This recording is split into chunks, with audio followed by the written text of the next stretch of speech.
Namaste. There is a modern tendency born out of a kind of democratic thought to level everything and particularly to bring down greatness to the level of the average, the common. It probably gives satisfaction to a group of humanity which believes that, well, what is great about a person and to criticize, to pick up defects, to demean. But that is not how our ancient Indian thought saw it. In fact, Sri Aurobindo speaks of this tendency to pull down greatness. He says it's a modern tendency. He says, not realizing that if we reduce greatness to the level of the ordinary, there will be hardly anything left for human beings to look forward to. And most importantly, we must understand that this greatness is not an individual's. All greatness belongs to God. So we can always understand that it's a working of the divine in a human being who becomes an instrument of a divine action in the world. And quite naturally, when such people become instruments of the divine, they are likely to have defects. All is very interesting because the divine energy that flows through them is tremendous. And it's not easy to regulate it. Sri Aurobindo speaks of all this. And in this context, I'm giving this little background because something happened today and it reminded me of one of the articles of Sri Aurobindo, which is very illustrative in this regard. In Indian thought, we loved greatness and we looked at greatness as something which is so beautiful, grand, majestic. It's only a kind of wave of thought that came from Europe that we started, trivializing everything. Even in Europe, in ancient time, if you see greatness, it has its own beauty, grandeur, charm, something that one looks up to, but more modern tendency. So today we know that the Japanese ex-prime minister got shot, Mr. Shinzo Abe. And those who are closely following the world politics could see that it's a whole, few years back, there was a whole series of nationalistic movement that was taking place in many major countries of the world. And while there were people who were not very comfortable about it, I don't want to label what labels and what wings, left wing and what wing were uncomfortable, but it was an effort for a nation to find its soul. It takes the form of outwardly a nation, in nationalistic fervor.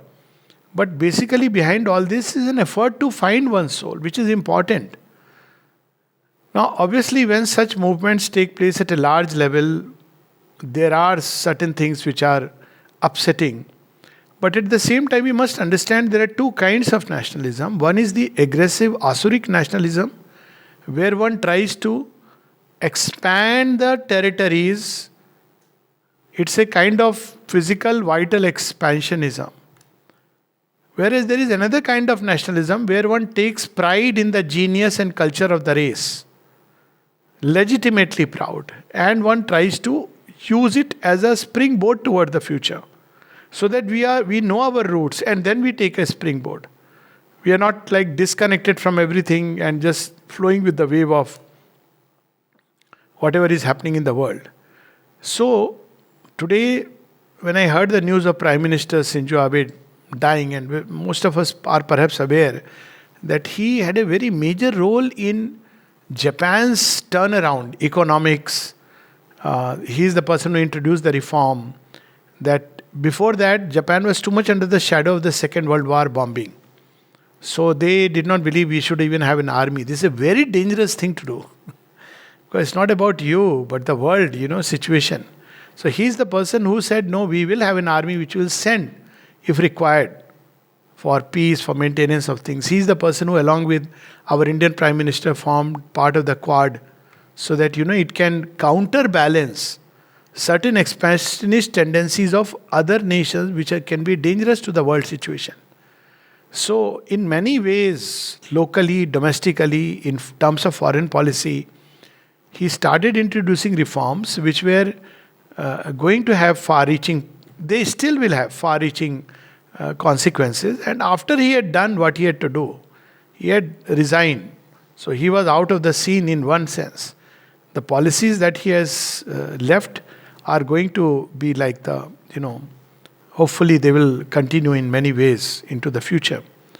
But he was suddenly shot dead, age 67. Nearly 100 years back, little more than 100, 1909, another Japanese prince, prime minister who had resigned, died at the age of 67, assassinated. And he had also created revolutionary movements in that time, Japan. Again, both had something common. It was they wanted to grow, keeping the roots of Japanese soul intact. So, of course, he was labeled as a right-wing conservationist. That's because he didn't want to lose the soul of Japan in the modern industrialization wave. And yet he believed in progress and economic building, everything, but keeping the soul of Japan intact. And with Hirobumi Ito, he was a liberal Democrat party that time. But again, all his ideas, he believed that one must be rooted in Japan. So in the soul of Japan. So while he took certain ideas from the West, he gave them a new turn completely. And he gave them a typical Japanese term where the Japanese culture was preserved. It was not like throw it away and just completely go towards modernization and industrialization. And because of him, that Japan suddenly became a great empire at that point of time, if you really see. Taking over China, I mean, can you imagine how this Chuttusa country, small little country, could do that? And this was the way he had done it turnaround. Whether people judge him as good or bad, but he was a Vibhuti. And that's where we see a very interesting note of Sri Aurobindo, part of his Bangla writings, on this previous prince. And somehow I was reminded, I am not in no way trying to make an association that he was a reincarnation, all that belongs to the domain of occult and mystic and highest spiritual experiences. But the similarity is too striking to be missed. And here is a little note Sri Aurobindo wrote on Hirobumi Ito when he was assassinated. Two types of souls are born among men. Those who manifest their innate divine nature through a slow process of progressive evolution are ordinary men. So this is how normally through lives we express something of the divine nature which is there in everybody. This is the Indian idea of Vedanta, that through evolution, through rebirth is a process of evolution. Through evolution you manifest the divine nature. Initially it is covered up by the lower nature of ignorance, like the hard crust of an egg. Then through rebirth, the shell becomes softer and softer. And the chick, which is the real divine nature, which everybody has, even the most wickedest of person we may label, also has this innate divine nature. He will manifest over a long period of time. The shell will become softer and softer and the chick will come out. This is the Vedantic theory. So this is the ordinary course. So there are those who manifest their innate divine nature through a slow process of progressive evolution are ordinary men. And those who are born as Vibhutis to help that process of evolution are a class apart. So there are two kinds of, both will express something of the divine afflatus, the divine breath. But this will be like a slow over a period of time. And the Vibhutis are those that suddenly leap and they become leaders. And as they leap across, the world follows. So we have these two types of humanity. Accepting the character and mode of conduct of the nation and the zeitgeist of the age in which they are born. Zeitgeist is the time spirit. They achieve ends which the ordinary people cannot attain, change the course of the world to some extent, and then return to their own respective occult worlds, leaving immortal names in history. Such a one we know as John Kennedy. Now see, people judged him as, they saw a lot of bad things about him. But yet he was a Vibhuti. Mother has confirmed it, that his death was an occult death. So, while we judge from outer ways, but there is something they change the course of history. Look at that man being there in America at a time when India most needed, during the 1962 invasion. And imagine America later on, with all its hostility, with all its siding with Pakistan and, how dangerous it could have been. That he was killed is an unfortunate thing. You see, Abraham Lincoln, some of these people have changed the course of history. Their character and contribution are beyond man's praise and blame. So when in Indian scenario also we see things like that happening. The history is being changed. All over the world it is being changed, incidentally. There are nations which are suddenly trying to discover their soul and assert it into the world arena. And when they try it, some people will praise, many will blame, because the world is used to a kind of thought which was overpowering the world scenario. A thought which was leveling everything.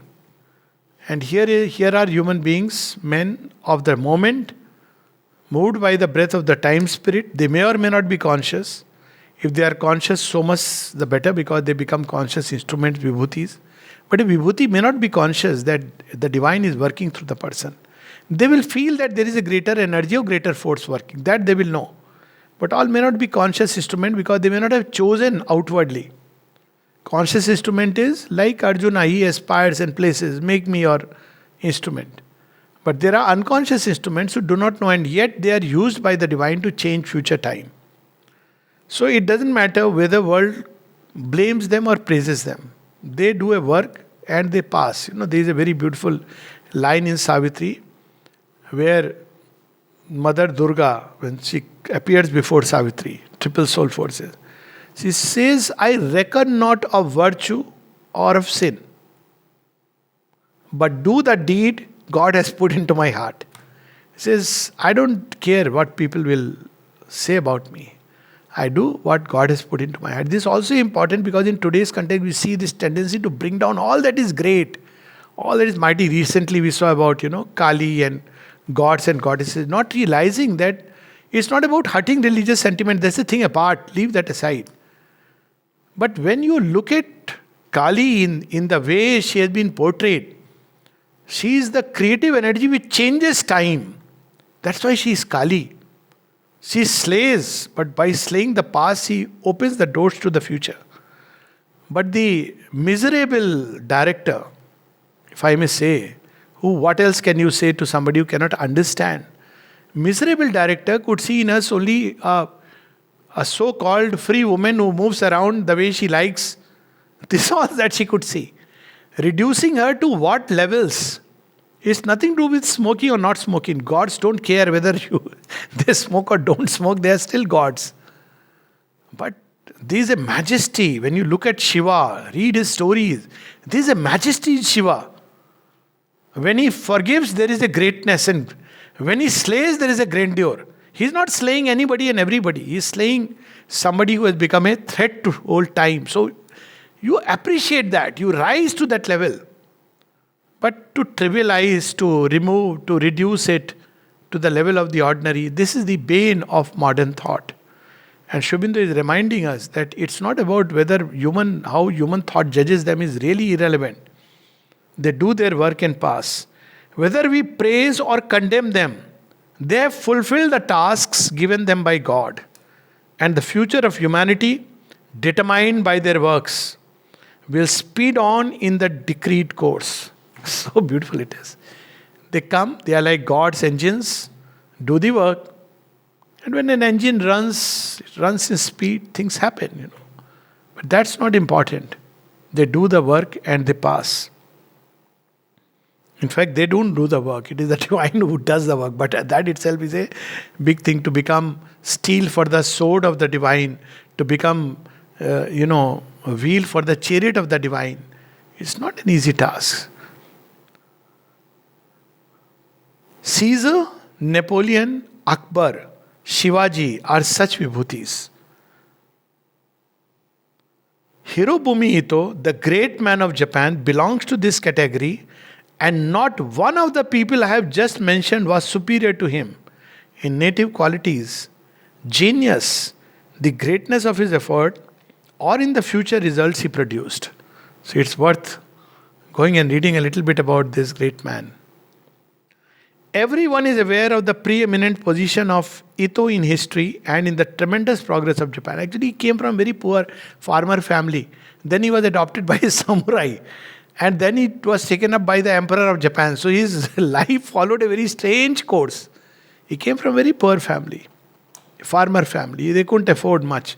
So he was taken up by a samurai and educated thanks to him. And this samurai belonged to the emperor's clan.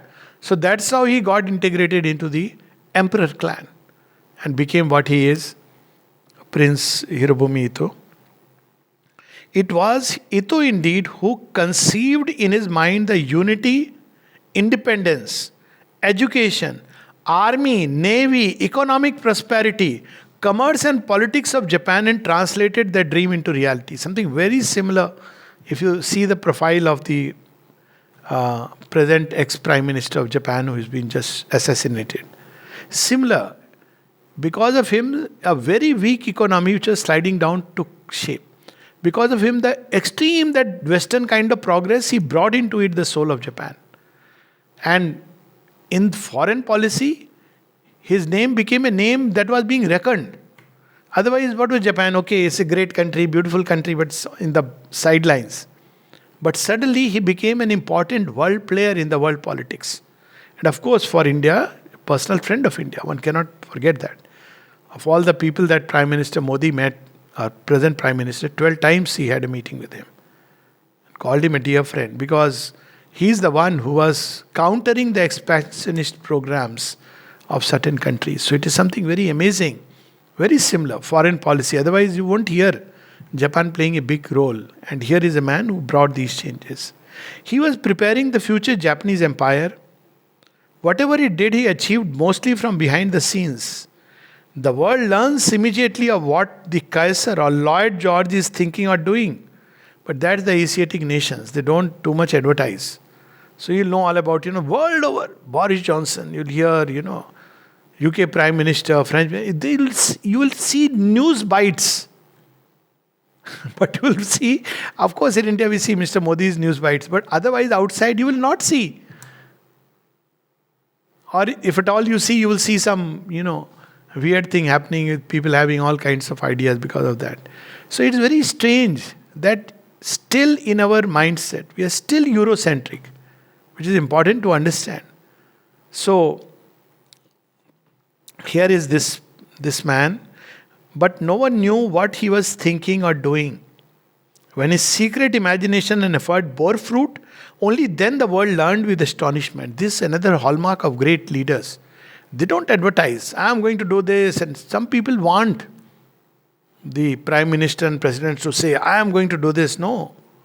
The great ones quietly do what they have to do. They have their plan ready. And they do it when they have to do it and the way they have to do it. You see, Atal Bihari Vajpayee, India's nuclear program, even America didn't know. It was something amazing. How could he do it? Mission Mars. Nobody could know what's happening. And they did it. It was all done so quietly. And the way they duped, it's a whole story that I think they made a movie on that, Parmanu or something.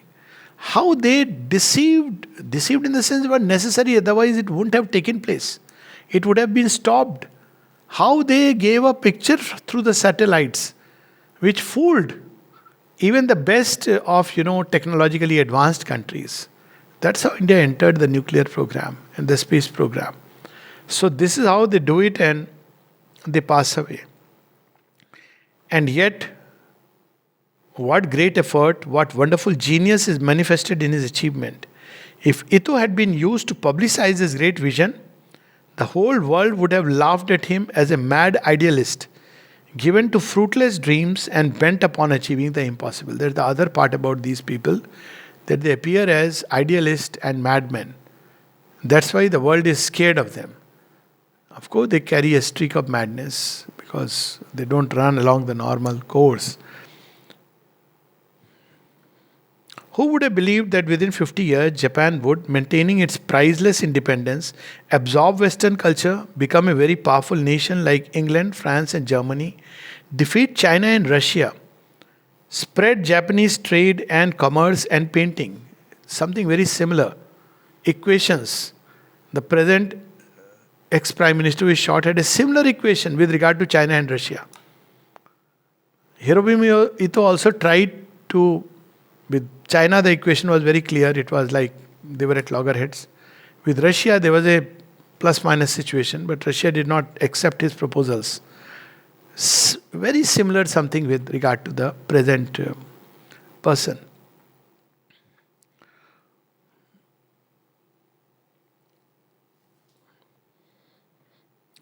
Lay the foundation of a great empire, achieve the utmost progress in unity, freedom, equality, and national education. All these things he achieved. Napoleon used to say, I have banished the word impossible from my dictionary. Ito did not say, but in fact did so. What a powerful tribute this is. Ito's achievement is greater than Napoleon's. We should have no regret that the great man has been killed by a bullet of an assassin. It is a matter of gratification, of good fortune, and something to be proud of that one who dedicated his life to Japan, whose one preoccupation and object of worship was Japan, has also sacrificed it for his country. He not only loved Japan, he worshipped. That's how, these people achieve the daring impossible.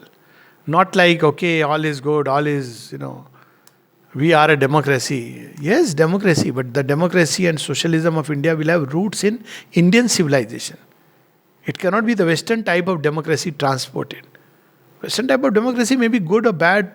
Athens, it's okay. It may work there or may not work there. But it cannot work in India because India is a different country altogether. So one has to understand, even when you take that idea, it has to be given a different shape and a different turn. Slain, thou shalt win heaven. Victorious, thou shalt enjoy the earth. It's of course from the Gita. In the destiny of Hirobumi Ito, we witness the attainment of both these fruits in the same life tree. He saw Japan rise, and of course, slain, thou shalt win heaven. So this is not only about an assassination and trying to correlate. There may be a correlation, may not be. That's a different story. But to understand how world forces operate, how there is a kind of nationalism which is rooted in the soul of a nation, which is important. Because today there is a tendency to regard all nationalism as bad. Put everything under one slot. The national genius, the national spirit must emerge. And on that basis, it must enter into the modern age. It's not retrogression and going back into the past. No, certainly not. But that spirit must be awakened because there are millenniums of working that has gone on. You can't lose those gains that a nation has evolved and integrated with its life over millenniums and suddenly bring something totally new. So that was Hirobumi Ito. That is the way Vibhutis are. And possibly, who knows, that was the ex-Prime Minister who has been shot dead today.